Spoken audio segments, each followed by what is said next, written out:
tema da palavra de hoje é: qual o papel da igreja na volta de Jesus? Você acredita que existe um papel que a igreja tem que realizar para a volta de Jesus? O que você acredita que a igreja possa fazer para acelerar a volta de Jesus? A volta de Jesus, ela tem algum relacionamento com o posicionamento da igreja na terra? Eu sei que alguns talvez pensem que a volta de Jesus não tem nada a ver com a nossa posição como igreja na terra. Mas eu acredito que essa geração que nós estamos seja a geração do arrebatamento, seja a geração da volta de Jesus. Porque quando nós olhamos para tudo que tem acontecido, tanto a respeito do mover de Deus, quanto também do esfriamento da fé, da apostasia de algumas pessoas que estão se afastando da fé, porque a apostasia é se afastar da fé, nós percebemos que essa tem tudo para ser a geração do fim. Muitas vezes eu tenho pregado sobre isso aqui. Mas se eu acredito que nós somos a geração do fim, o que fazer?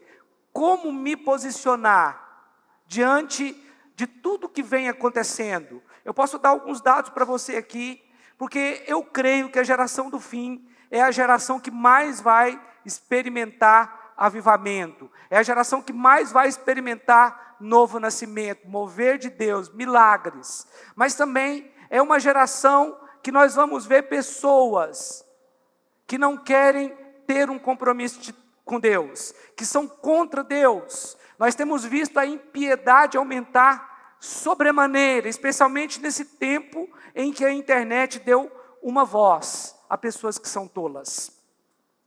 Tem muitas pessoas tolas que falam na internet e ninguém consegue regular isso.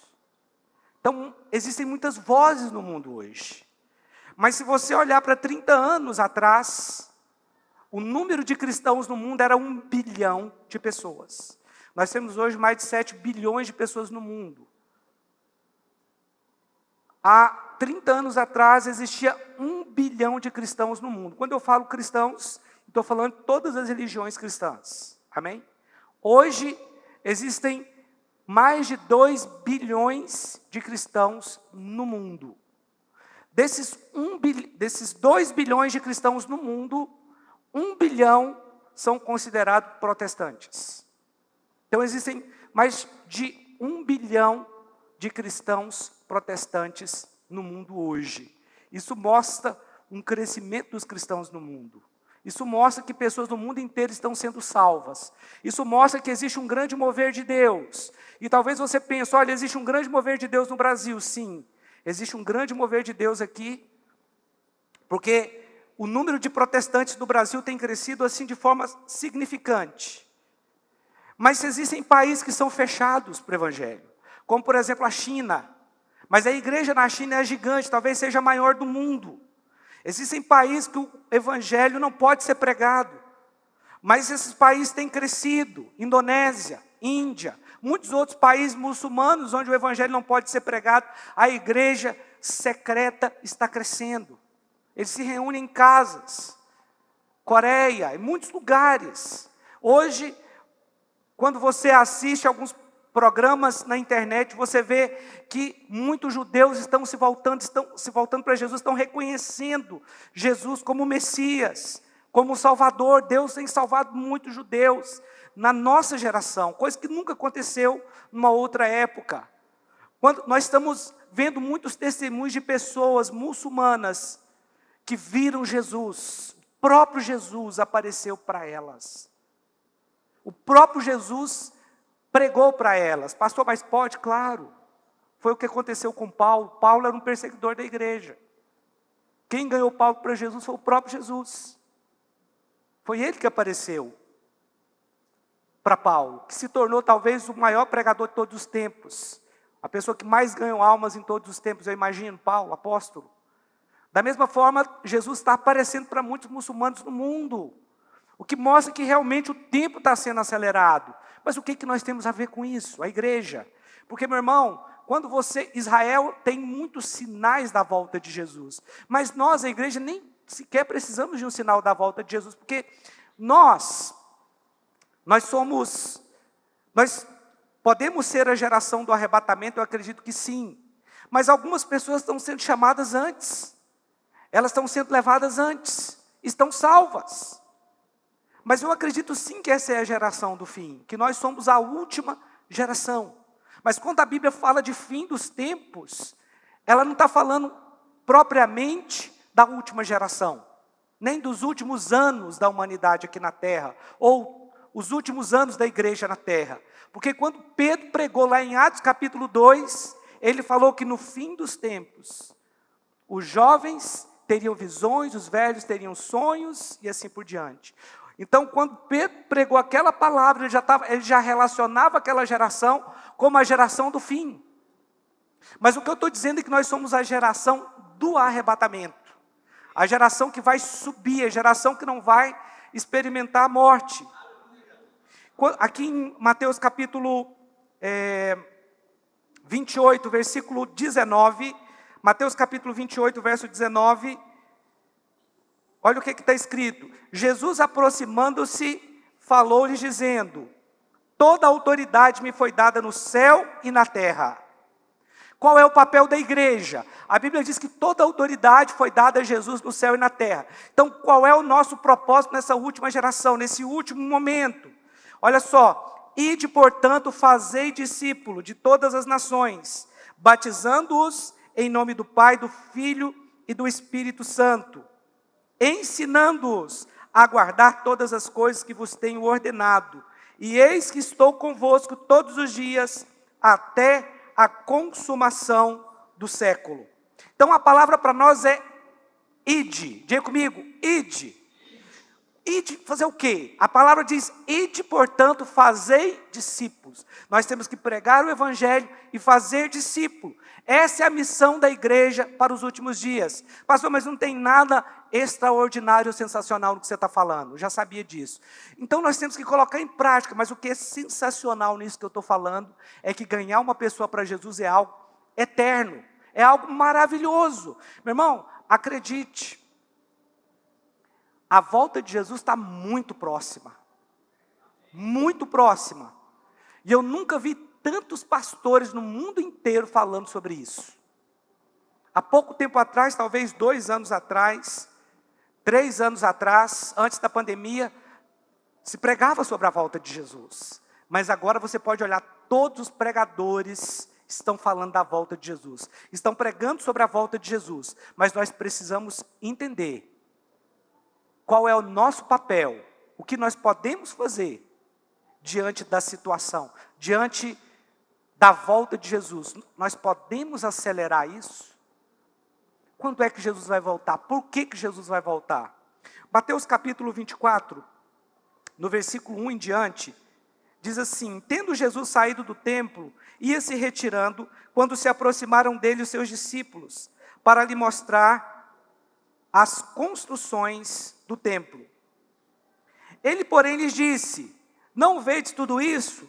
Em verdade vos digo, que não ficará aqui pedra sobre pedra que não seja derrubada.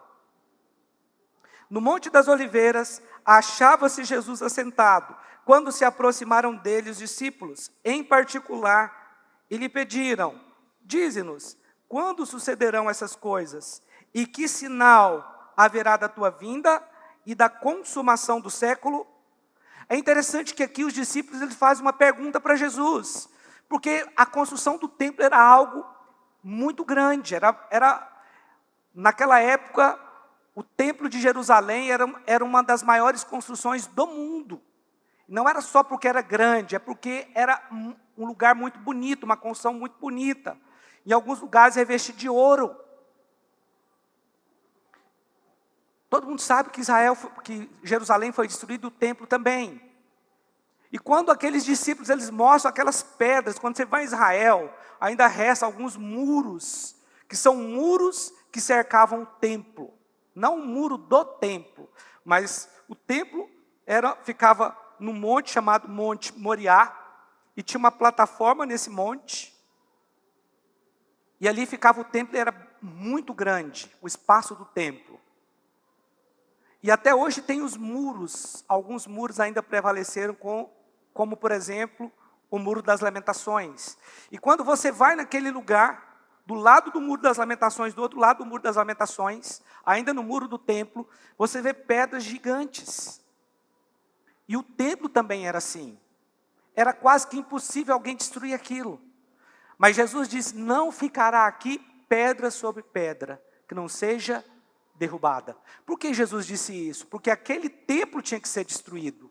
Porque Deus não iria mais tratar com o judeu a respeito da salvação. Deus não iria mais usar o judeu para a salvação. Deus agora ia usar a igreja. Deus agora ia usar você. Deus agora ia usar o gentio para a salvação do mundo. Porque Deus deu uma missão para Israel. Israel falhou na missão da propagação do evangelho, do conhecimento de Deus. Ao invés do judeu pregar o evangelho, pregar a palavra, pregar a respeito de Deus, eles se fecharam como povo único e exclusivo. Meus irmãos, é por isso que nós temos que pregar o evangelho. Nós fomos chamados para isso, você foi chamado para isso. E aí então era necessário que o templo fosse destruído. Porque Jesus falou o seguinte, esse templo vai ser destruído. Não vai ficar aqui pedra sobre pedra. E quando você chega lá naquele muro, que é um dos muros do templo, você vê as pedras que eram do templo. As paredes que eram do templo, as pedras que estavam lá, que foram jogadas do muro, que estão lá embaixo até hoje. Fazem quase 2000 anos que aquelas pedras estão ali, pedras muito grandes. Elas foram descobertas, deve ter coisa aí de 30, 40 anos, em escavações, e hoje está acessível para qualquer pessoa que queira ver o cumprimento dessa profecia. Mas quando os discípulos perguntaram a respeito da destruição do templo, para eles, a destruição do templo estava relacionada com a volta de Jesus. E eles perguntaram, quando isso vai acontecer? A pergunta aqui é, quando o templo será destruído? Quando é que o Senhor vai voltar? E quando é que vai acontecer a consumação do século? Então a pergunta na cabeça dos discípulos, aquele evento da destruição do templo, estava relacionada com a última geração. E é interessante que você não encontra a resposta da destruição do templo no texto de Mateus 24. Porque quando você lê a Bíblia, deixa eu te ensinar deixa eu te ensinar como é que você interpreta a Bíblia quando você tem textos que são parecidos, são similares, que são paralelos. Porque Lucas também relata essa pergunta que os discípulos fizeram. Quando você vai interpretar a Bíblia, e talvez os evangelhos eles são sinóticos, eles são parecidos, mas ele enfatiza um ponto de vista. Um outro escritor enfatiza um outro ponto de vista. Então Mateus enfatizou um ponto de vista. E Lucas, outro ponto de vista. Em situações como essa, você tem que pôr um texto sobre o outro. Para que você tenha mais informações ainda. Para que a revelação encaixe. A pergunta da destruição do templo não é respondida em Mateus 24. Mas ela é respondida em Lucas capítulo 21. Vá para Lucas capítulo 21, no verso 20. Lucas capítulo 21, no verso 20.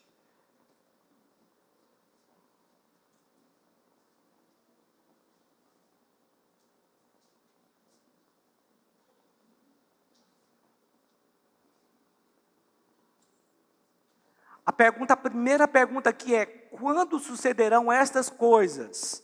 Que essas coisas? A destruição do templo. Porque Jesus estava falando da destruição do templo. Olha a resposta aqui no versículo 20 de Lucas 21.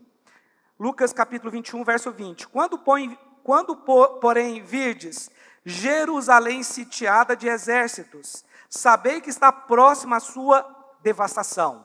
Então aqui Jesus está falando apenas da destruição do templo. Jesus não está falando da última geração, da geração do arrebatamento e do fim.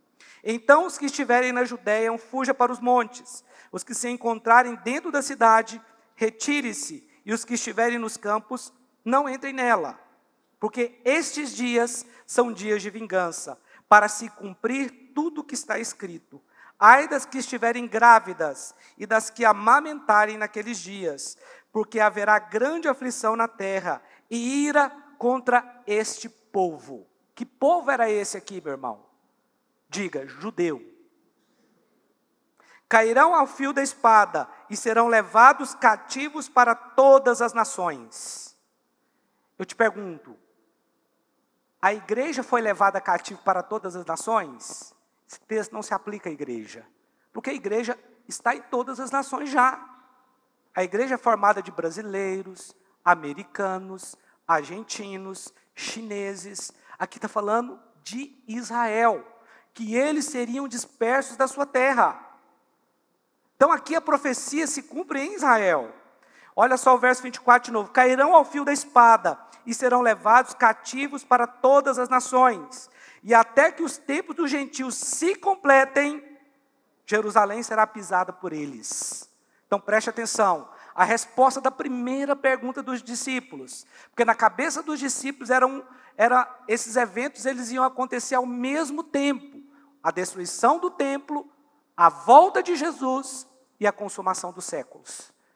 Só que aqui em Lucas, Jesus responde a pergunta e fala, olha, não vai ficar aqui pedra sobre pedra.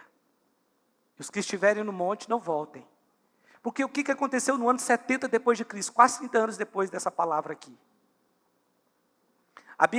A história conta que um general chamado Tito, ele era romano, ele sitiou Jerusalém, ele invade Jerusalém, destrói a cidade e destrói o templo. Só que a ordem que o imperador Tito deu, isso você pode ler no livro de Flávio Josefo, a ordem que o imperador Tito deu foi para não destruir o templo. Era apenas para destruir a cidade, mas era para manter intacto o templo. Porém, havia uma profecia da parte de Jesus que o templo seria destruído. E os soldados que eram submissos não respeitaram a ordem do imperador e destruíram o templo. Por quê, pastor? Porque tinha ouro. Quando eles colocaram fogo no templo, derreteu o ouro, eles começaram a saquear o templo, os utensílios do templo e também nas paredes que estavam revestidas de ouro. E cumpre então a profecia, a primeira profecia de Jesus com relação a Israel. O templo é destruído e naquele momento os judeus começam a ser dispersos por todas as nações. Eles têm que sair do seu país. Eles têm que sair dali e eles então vão para muitas outras nações, especialmente as nações da Europa. E durante muitos anos, centenas de anos, os judeus ficaram fora da sua terra, milênios, fora da terra. E olha o texto aqui, o versículo 24. Cairão ao fio da espada e serão levados cativos para todas as nações, até que os tempos dos gentios se completem. Jerusalém será pisada por eles. Você sabe que Israel desapareceu, o país de Israel desapareceu, até hoje tem essa briga lá no Oriente Médio. Porque o país de Israel é um país muito pequeno, mas é um país muito rico e muito estratégico para qualquer guerra. Você pode atacar muitas nações, especialmente as nações muçulmanas de Israel, porque está no centro. Israel é o país que está no centro da terra. Então, por isso eles brigam por Israel. E a gente sabe que a questão aqui não é simplesmente porque Israel está no centro da terra. É uma questão espiritual. As nações ao redor de Israel são todas inimigos de Israel. Ele está rodeado ali por nações que são inimigas deles. Mas em 1948, Israel voltou a ser nação. Até 1948, o país tinha desaparecido como nação, a língua desapareceu, tudo. Mas depois da Segunda Guerra Mundial, a ONU recria o Estado de Israel. Mas a Bíblia diz que os judeus iam estar dispersos por todo o mundo e que Jerusalém seria pisada pelos gentios, até se completar o tempo dos gentios, até chegar à plenitude dos gentios. E é aí que eu quero chegar. O que significa, pastor, o que significa o tempo dos gentios? O que significa a plenitude dos gentios? Isso tem alguma coisa a ver com o fim dos tempos? Preste atenção. A Bíblia, ela usa dois termos para falar do fim dos tempos. Quando a Bíblia fala do termo o dia, ela não está especificando um dia de 24 horas, mas ela está falando de uma cadeia de acontecimentos escatológicos. Quando a Bíblia fala do dia de Cristo, ela está falando de uma cadeia de acontecimento que vai durar 7 anos. Quando a Bíblia fala do dia do Senhor, A Bíblia também não está falando de um dia de 24 horas. Ela está falando de uma cadeia de acontecimentos para Israel. Então, o dia de Cristo são 7 anos de coisas que a igreja vai viver e vai vivenciar no céu. Isso é o dia de Cristo. E o dia do Senhor é o que vai acontecer na terra, simultaneamente ao dia de Cristo no céu. Então, o que vai acontecer, o grande evento que a igreja espera, é o arrebatamento da igreja, amém? Nós esperamos o arrebatamento da igreja. Deixa eu ler para você aqui em Filipenses capítulo 1, verso 6, um texto que fala sobre o dia de Cristo. Filipenses capítulo 1, verso 6.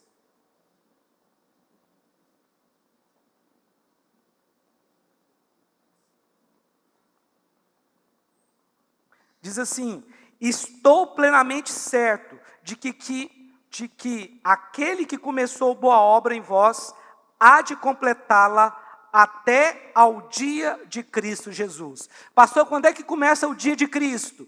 No arrebatamento. O arrebatamento, ele inicia o dia de Cristo, que vai durar 7 anos no céu. Quem pode dizer amém? Até o retorno de Cristo à terra, amém?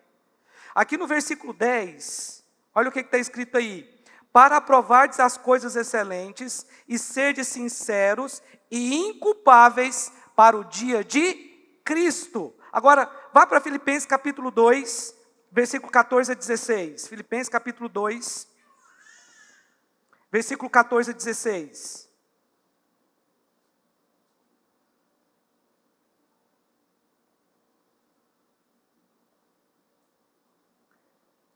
Diz assim: fazei tudo sem murmurações nem contendas, para que vos torneis irrepreensíveis e sinceros, filhos de Deus inculpáveis no meio de uma geração pervertida e corrupta, na qual resplandeceis como luzeiros no mundo. Então, o que nós temos que ser nessa última geração? Como luzeiros no mundo, preservando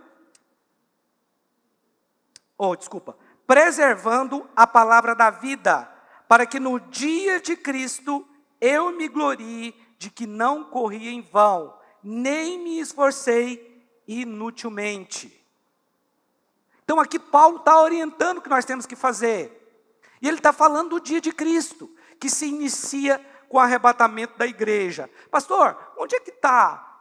Onde é que a Bíblia fala do arrebatamento da igreja? Abra sua Bíblia em 1 Tessalonicenses capítulo 4, versículo 16.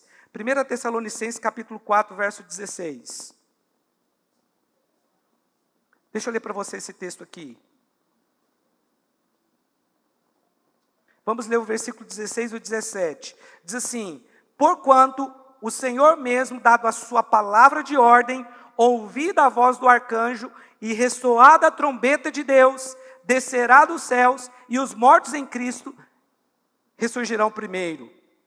Depois nós, os vivos, os que ficarmos, seremos arrebatados juntamente com eles, entre nuvens, para o encontro do Senhor nos ares. E assim estaremos para sempre com o Senhor. Esse é o texto que fala do arrebatamento. Talvez você vai me perguntar: pastor, mas ele está falando que vai ser depois do toque da última trombeta. Não, aqui está falando que vai ser depois do toque da trombeta de Deus. Porque você sabia que muitos pastores acreditam que a igreja vai ficar na tribulação, porque eles acreditam que a igreja só será arrebatada depois do toque da última trombeta? Você sabe que no período da tribulação, período aqui do dia do Senhor, porque o dia do Senhor é para os judeus e para os ímpios, não para a igreja vai passar pelo dia de Cristo, que é diferente, mas no dia do Senhor aqui na terra, a palavra fala dos 7 selos, que são juízos de Deus sobre a terra. A Bíblia fala das 7 taças, a Bíblia fala das 7 trombetas. Tudo isso vai acontecer num período de 7 anos de grande tribulação na terra. Então o dia do Senhor vai ser um dia serão dias de grande tribulação, serão anos de grande tribulação. Mas no dia de Cristo nós vamos ser arrebatados. E alguns acreditam que a igreja passa pela tribulação. Por que eles acreditam nisso? Lá em 1 Coríntios capítulo 15, versículo 52... 1 Coríntios capítulo 15, verso 52, deixa eu ler para você.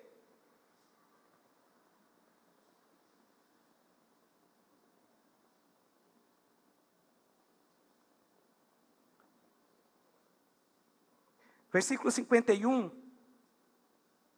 Diz assim: eis que vos digo um mistério, nem todos dormiremos. A palavra dormiremos aqui é morreremos, amém?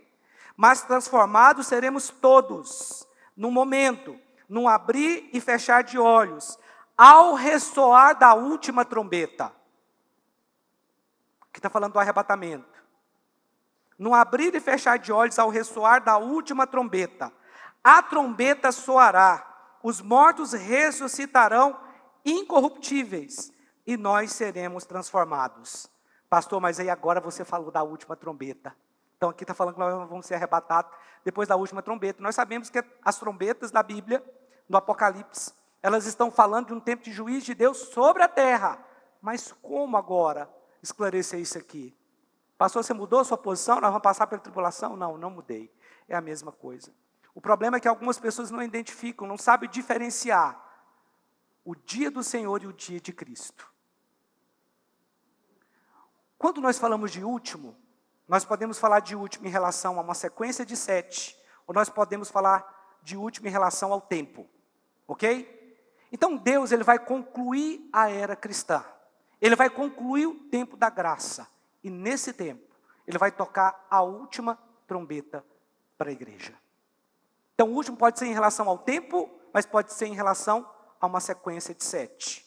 Apocalipse é a trombeta tocada pelo anjo, que vai trazer juízo sobre a terra. Ok? Mas essa aqui é a trombeta de Deus, como está escrito lá em Tessalonicenses.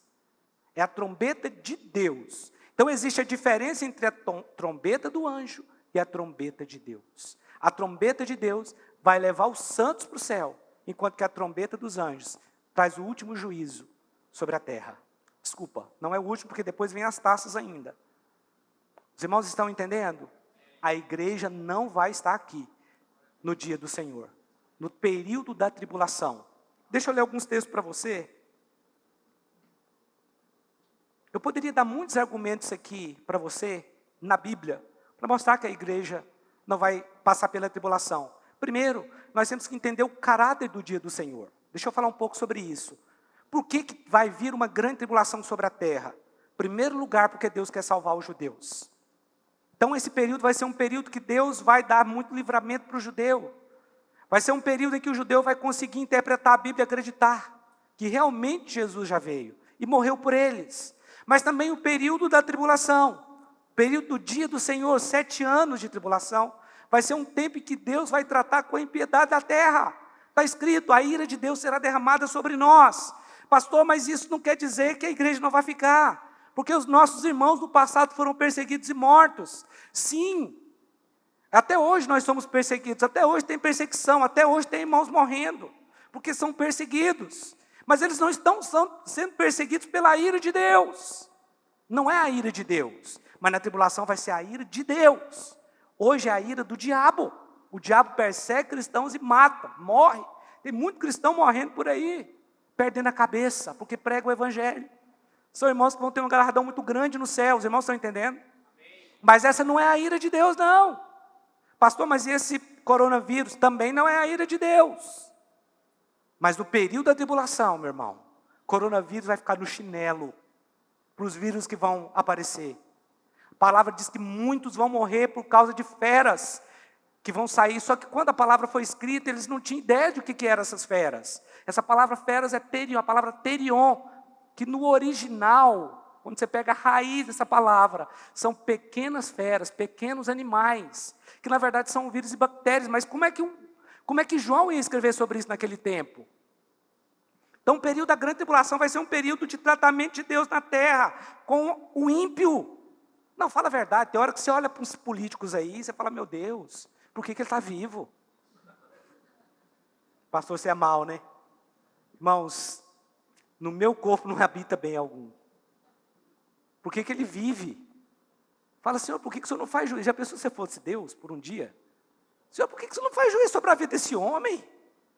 Só causou problema para nós. Está querendo causar de novo. Quem tem ouvido para ouvir, ouça. O que o Espírito diz à igreja. Preste atenção. Não é só político, são pessoas más no mundo. Mas a Bíblia diz que a ira de Deus será derramada sobre a impiedade. Agora eu te pergunto, meu irmão, você está em Cristo? Você está em Cristo? Porque a Bíblia diz que aquele que está em Cristo é nova criatura. Ele está falando de uma condição, de uma posição. Aquele que está em Cristo é nova criatura, as coisas velhas já passaram. E eis que tudo se fez novo. Ah, eu era um ladrão. Eis que tudo se fez novo. Ah, eu era libertino.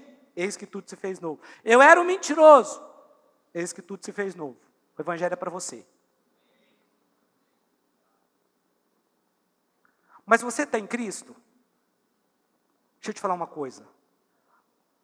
A ira de Deus veio sobre Cristo quando ele estava na cruz. Amém? Se a ira de Deus veio sobre Cristo e eu estou em Cristo, a ira de Deus não pode vir sobre mim. Porque senão eu vou pagar 2 vezes pelo mesmo pecado. Esse é o motivo pelo qual nós não estaremos na tribulação. É um dos motivos. Porque vai ser a ira de Deus lançada sobre a terra. Pastor, mas a Bíblia fala que vão ter santos. Sim, porque pessoas vão se converter na tribulação. Não só vão se converter, como serão perseguidos, serão mortos. A Bíblia fala disso. Apocalipse lá fala daqueles que estavam no céu e que vieram da grande tribulação. Mas não fala que eles eram igreja. Não fala que eles eram a noiva de Cristo, porque a noiva de Cristo já subiu. Já passou lá pelo tribunal de Cristo, porque o que é o dia de Cristo? Nós vamos subir, a igreja é arrebatada, ela começa no arrebatamento. Nós vamos para o tribunal de Cristo, está lá em 2 Coríntios capítulo 5, versículo 10, lá fala do tribunal de Cristo. Nós vamos passar pelo exame do tribunal de Cristo. Uns vão receber galardão, outros vão perder o galardão, ok? Uns vão ter a recompensa, outros não. Porém, todos nós, da era da igreja, desde que Jesus morreu, todos nós que subimos no arrebatamento, somado com aqueles irmãos nossos que já morreram em Cristo, todos nós seremos a noiva de Cristo. Uns vão ter galardão e outros não. Mas aqueles que vierem da grande tribulação não serão a noiva de Cristo. Porém, estarão no céu. Porque a Bíblia mostra isso. A Bíblia diz que eles estavam vestidos e com palmas nas suas mãos. E de onde eles vieram? A pergunta foi essa. Eles vieram da grande tribulação.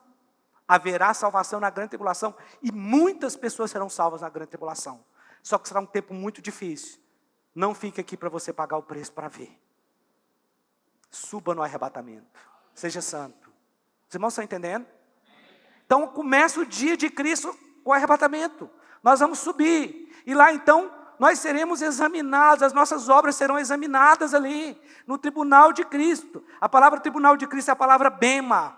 Que é exatamente como o lugar onde eu estou. Significa plataforma. Que é onde os juízes nos Jogos Olímpicos da antiga Grécia ficavam para julgar a respeito de quem tinha ganho as competições. Isso se chama o bema de Cristo, o tribunal de Cristo. Lá não está falando que é o tribunal de Deus, é o tribunal de Cristo. Por que de Cristo? Porque é para os cristãos. E ali nós seremos julgados com base naquilo que fizemos, de bem ou de mal. Nós seremos julgados com base nas nossas ações. Nós seremos julgados com base nas nossas motivações. Nós passaremos pelo exame do tribunal de Cristo. Ninguém vai perder a salvação. Amém, meu irmão? Porque você chegou ali, você já está salvo. O máximo que pode acontecer é a pessoa perder o galardão. Não receber um galardão. Vocês viram? Não sei se vocês acompanharam aí na televisão. E quando falo em galardão, pensei nisso. Eu sei que lá no céu vai ser muito melhor do que o que a gente pode ver na terra, mas na terra você tem que comparar as coisas do céu com as coisas da terra, ainda que sejam incomparáveis. Mas eu vi esses dias agora a casa mais cara do mundo. Você teve a curiosidade de ver isso? Ela está à venda. Parece que ela vale, parece que é 1,5 bilhão, não sei. Eu sei que ela é muito grande. Irmãos, eu fui olhar aquela casa, eu falei, será que no céu vai ter casa? Porque lá vai ter morada, Jesus disse. Falei, como é que será que vai ser lá no céu? Será que vai ser parecido com a terra, alguma coisa parecida com aqui?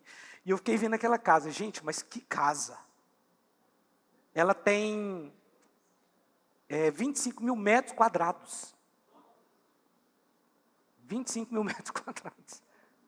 É uma coisa totalmente diferente. Piscina quase que olímpica dentro da casa.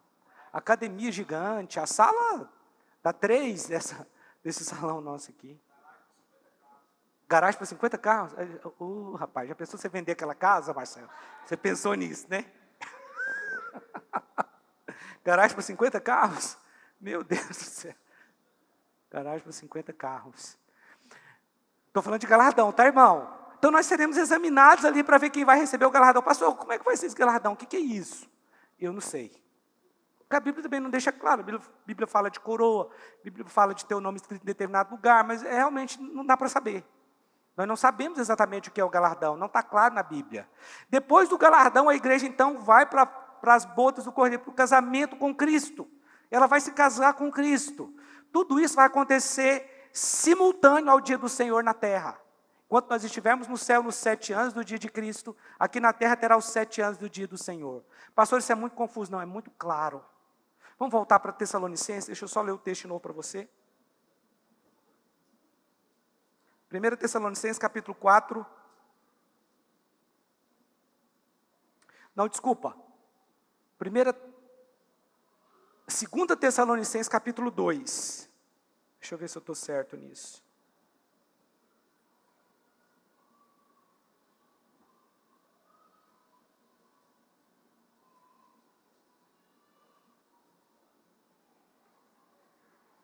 Segunda Tessalonicenses capítulo 2, versículo 1. Irmãos, no que diz respeito à vinda de nosso Senhor Jesus Cristo e à nossa reunião com Ele, nós vos exortamos. Preste atenção no texto aqui, senão você vai virar pós-tribulacionista.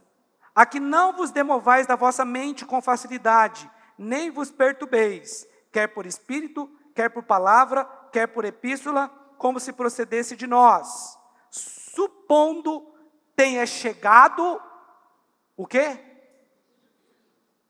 O dia do Senhor. Qual que era a dúvida dos tessalonicenses, da igreja de Tessalônica? É que eles já estavam no dia do Senhor. Aí Paulo começa a explicar, não. Aí Paulo começa a explicar por que eles não estão no dia do Senhor. Porque o que eles pensaram? Teve o arrebatamento e nós ficamos. Aí Paulo começa a explicar, não. Vocês não estão no dia do Senhor, porque eu vou te contar o que vai acontecer no dia do Senhor. Aí ele começa a contar o que vai acontecer no dia do Senhor. Ninguém de nenhum modo vos engane, porque isso não acontecerá sem que primeiro venha a apostasia, porque a maior apostasia vai ser no tempo da tribulação, né? E seja revelado o homem da iniquidade, o filho da perdição. Quem é esse aqui, irmãos? Anticristo, o qual se opõe, se levanta contra tudo que se chama Deus, ou é objeto de culto, a ponto de assentar-se no santuário de Deus, ostentando-se como se fosse o próprio Deus. Deixa eu explicar isso aqui. Aqui Paulo está falando o seguinte, sabe por que vocês não estão no dia do Senhor? Porque o dia do Senhor vai ser marcado pela apostasia, e nesse período o anticristo vai estar na terra. E mais do que isso, nesse período vai ter um templo, ele vai entrar no templo e vai se passar por Deus. O que Paulo está dizendo aqui é, nada disso está acontecendo com vocês. Então não chegou o dia do Senhor. Ou seja, o dia do Senhor não é para vocês. Vocês não ficaram. Teve um dia que a Poliana, ela me chamou, eu não ouvi, ela assustou. Ela foi dar um grito, meu bem, foi o quê? Falou, ai, assustei. Mais ou menos como de Tessalônica. Já teve algum dia que você assustou? Sim ou não? Nunca? Ai, fiquei. Já teve? Eles estavam... Foi mesmo. Teve um dia que eu tive que descer do púlpito para socorrer uma irmã aqui. E a mãe da Poliana achou que tinha acontecido um arrebatamento. Porque ela estava fazendo almoço e ouvindo a palavra. Quando ela olhou, cadê eu? Não tinha ninguém pregando mais. Pronto, foi arrebatado, eu fiquei. Era isso que eles estavam pensando, a mesma coisa. Paulo explica, não, nós não vamos passar pelo dia do Senhor, porque o dia do Senhor vai acontecer isso. Agora, olha só, não vos recordais de que ainda convosco eu costumava dizer-vos essas coisas, e agora sabeis o que o detém, para que ele seja revelado somente em ocasião própria. Aqui Paulo está falando o seguinte, enquanto o Espírito Santo estiver aqui, ele não pode se manifestar. É lógico que o Espírito Santo vai agir na tribulação, mas não do jeito que age hoje.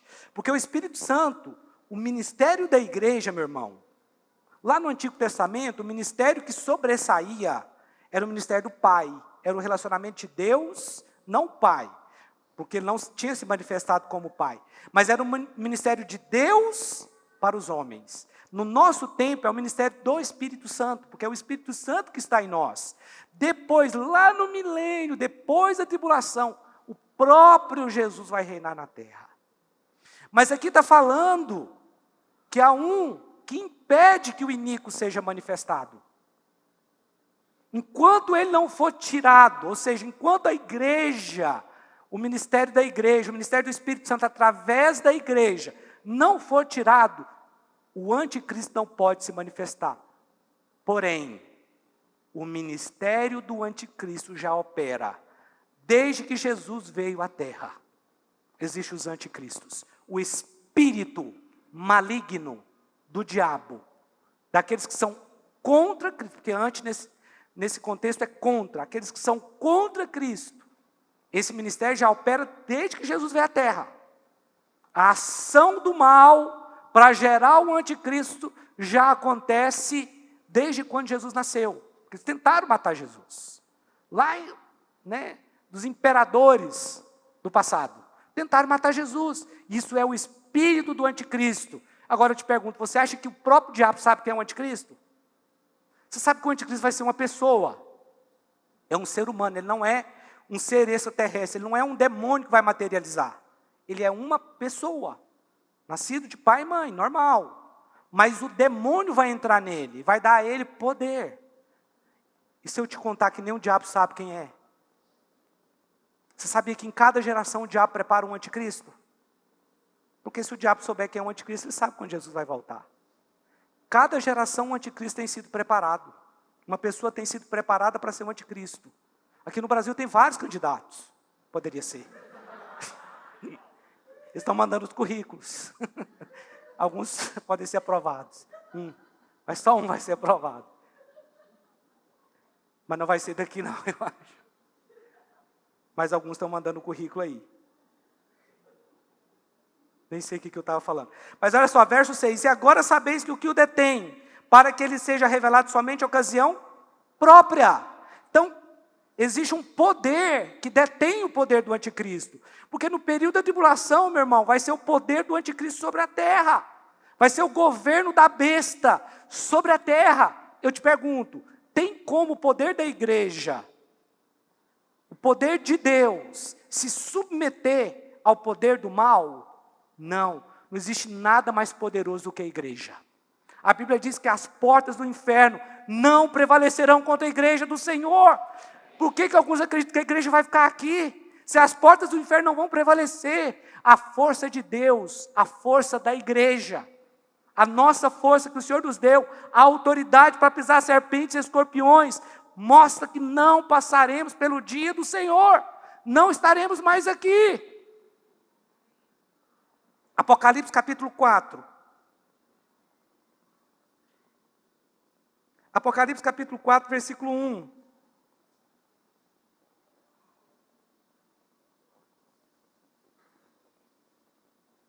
Apocalipse capítulo 1 a 3, fala da igreja, são as exortações para 7 igrejas, que na época eles chamavam da Ásia Menor, que é atualmente a Turquia. Aquela região, ela foi muito evangelizada, aquela região ali do Oriente Médio, e a região da Turquia tinha 7 igrejas, que são chamadas 7 igrejas do Apocalipse. Então aqui, João ele teve uma visão, Jesus começou a dar algumas palavras de exortação e de elogio para essas igrejas. Só que encerra no capítulo 3. No capítulo 4, olha o que é dito para João. Depois dessas coisas. Você não pode ignorar o que está escrito aqui, porque às vezes a interpretação do Apocalipse, ela depende de uma pequena palavra. Por exemplo, você nunca vai conseguir entender Apocalipse se você não entender o versículo 19 do capítulo 1, que fala lá, escreve as coisas que viste, as que são e as que vão acontecer depois destas. Então o Apocalipse ele não é algo que se refere só ao futuro, amém? Mas ele também fala do passado, fala do tempo de João, que era o tempo da lei, tempo da graça, começou ali o tempo da graça, e depois fala de um tempo futuro, que é o milênio. Então ele está falando aí de todas as dispensações. Ele fala da lei, que é o passado, a graça, e fala do milênio, que vai acontecer uma outra dispensação. Então lá fala, escreve as coisas que viste, as que são e as que depois dessas hão de acontecer. Agora no verso 4 está dizendo, depois dessas coisas, que coisas? O que Deus falou com a igreja.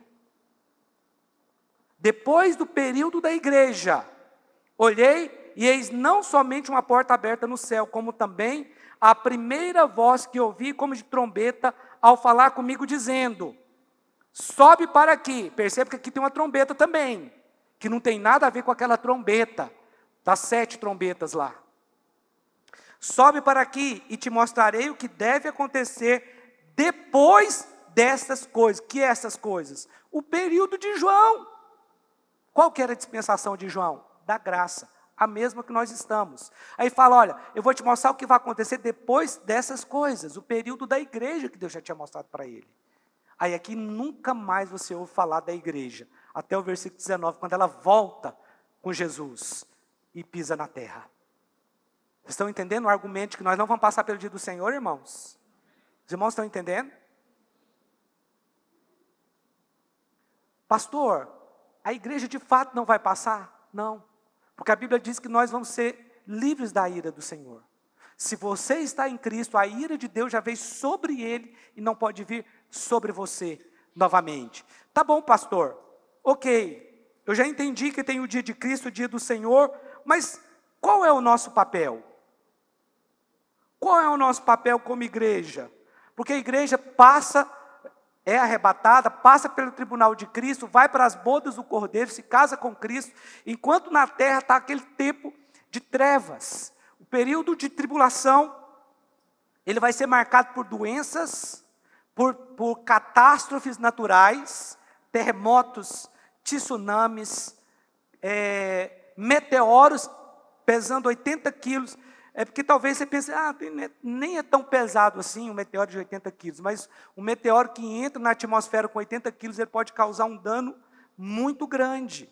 Pragas que vão matar 1/3 da população mundial. Eu sei que o mundo inteiro está preocupado com o coronavírus e realmente, esse vírus ele é sorrateiro, ele é perigoso. Ele é perigoso, nós não podemos dizer que não é. Ele é perigoso.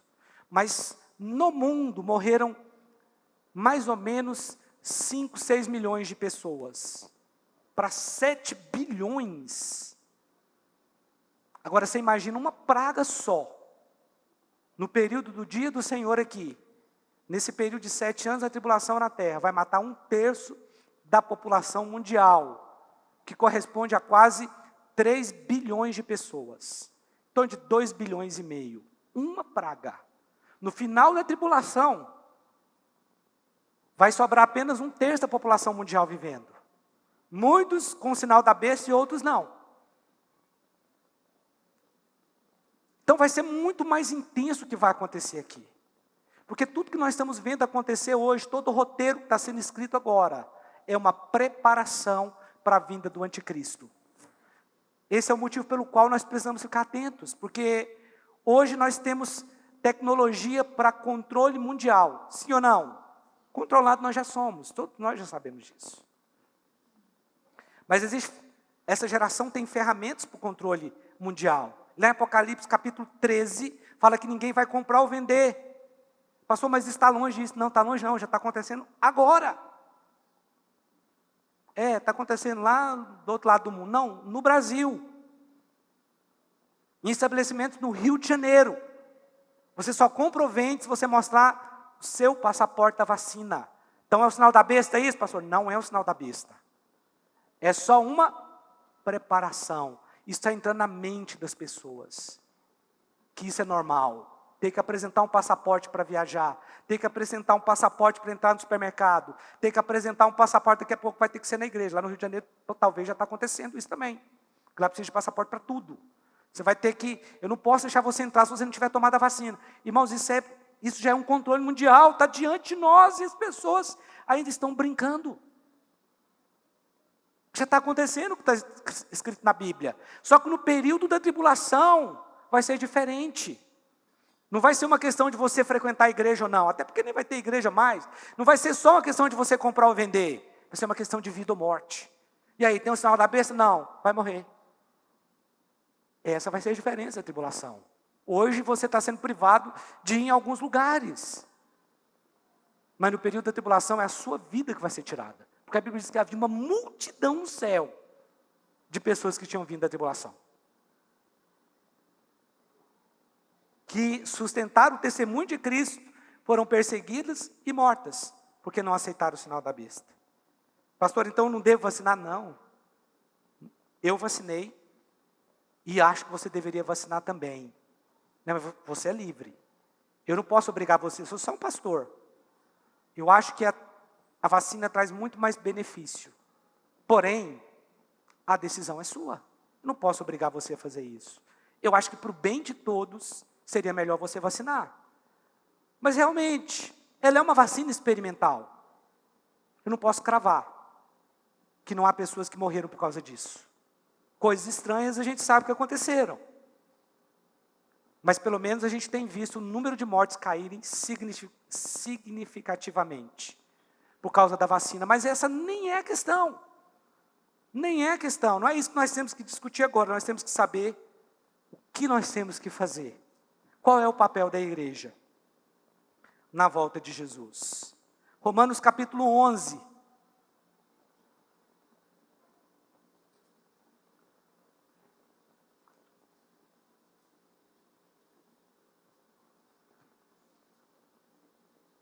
Versículo 25.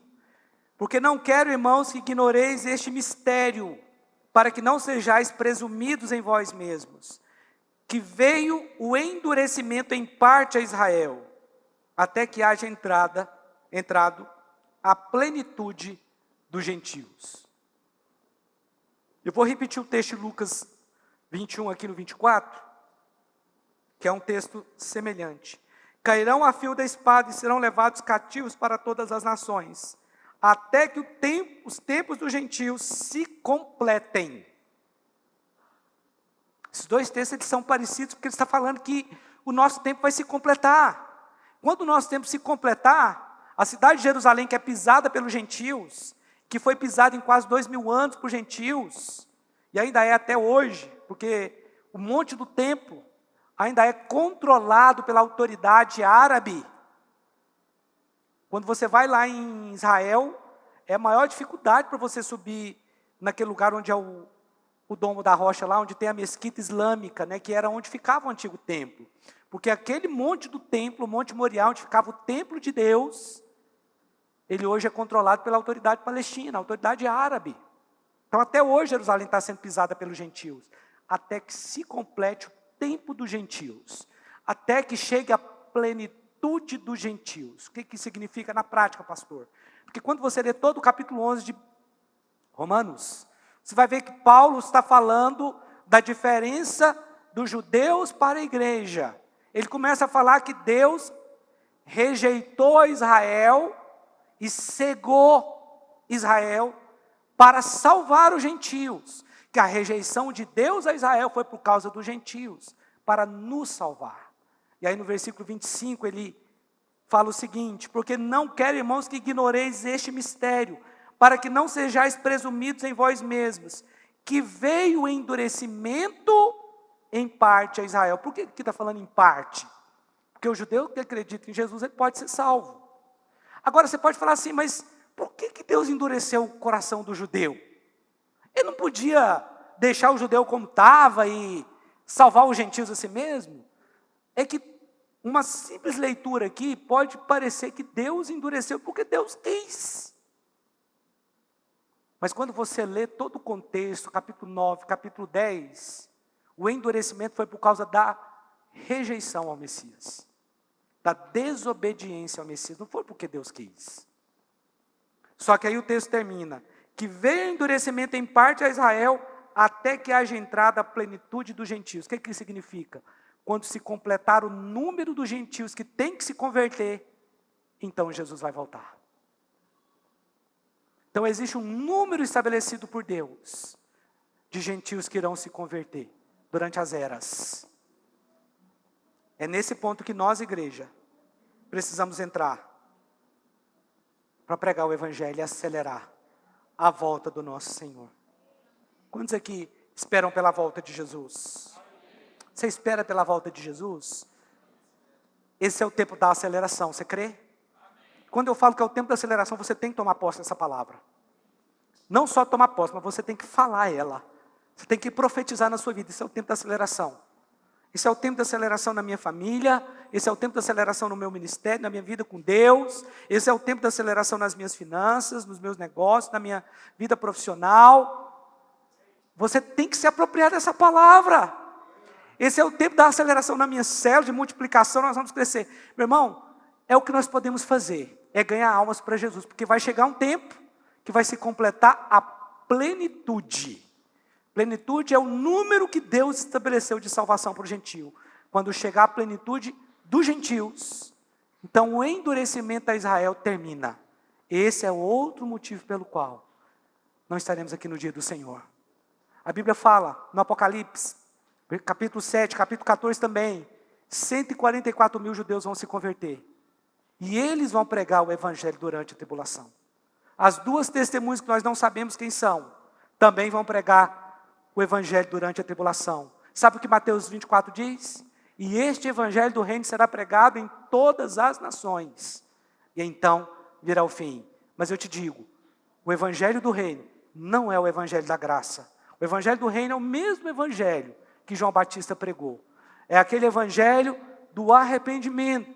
O Evangelho de preparar o caminho. Então, durante todo o período da tribulação, o Evangelho do reino será pregado. O Evangelho do arrependimento e da preparação do caminho para a volta propriamente dita de Jesus à terra. Quando ele vai pisar a terra e a sua igreja com ele.